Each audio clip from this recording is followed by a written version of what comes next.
जब ये कनेक्शन आपका पक्का हो जाता है इस सर्वव्यापी शक्ति के साथ पूरी तरह से, तब आपको निर्विकल्प समाधि की प्राप्ति होगी और इससे आप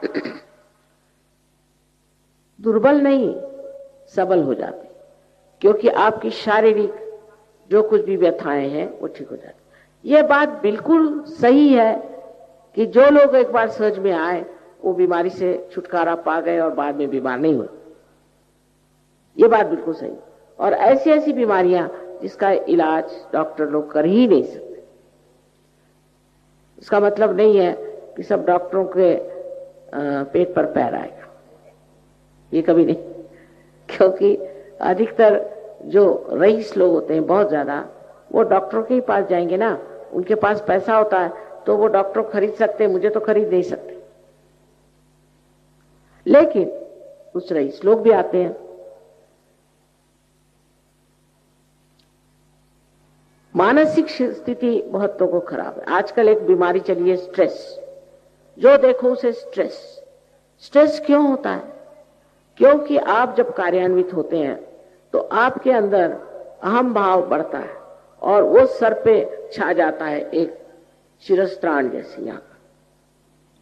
लेकिन जब कुंडलिनी जागृत होती है तो वो इस ब्रह्मरंध्र को छेद देती है और मानो एक छेद सा, जिसमें से आपकी सारी परेशानियां, आपका सारा स्ट्रेस निकल जाता है और आप महसूस कर सकते हैं कि आपके सर के अंदर से ही ठंडी ठंडी हवा आ रही।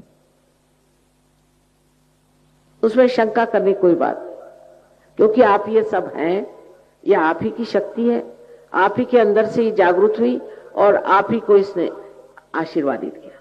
समझ लीजिए कि आपकी अपनी व्यक्तिगत मां है, आपके बारे में सब जानते हैं। जैसे टेप रिकॉर्ड होता है, ऐसे इसने अपने अंदर सब आपके बारे में जान रखा है और वही आपको पुनर्जन्म देती है और आपका दूसरा जन्म होता है जिसके लिए वो लालायित है। इसमें हमारा आपका कोई लेना देना नहीं पड़ेगा, कोई भी नहीं, क्योंकि आपकी शक्ति है। अब समझ लीजिए कि एक दीप जला हुआ और उसने अनेक दीप जला दिए, तो उसमें उस दीप का क्या लेना देना बना रहा? इसलिए इसमें कोई भी आभार किसी के मानने की बात नहीं है। उल्टे हमें ही आपके आभार मानने हैं कि आप लोग आए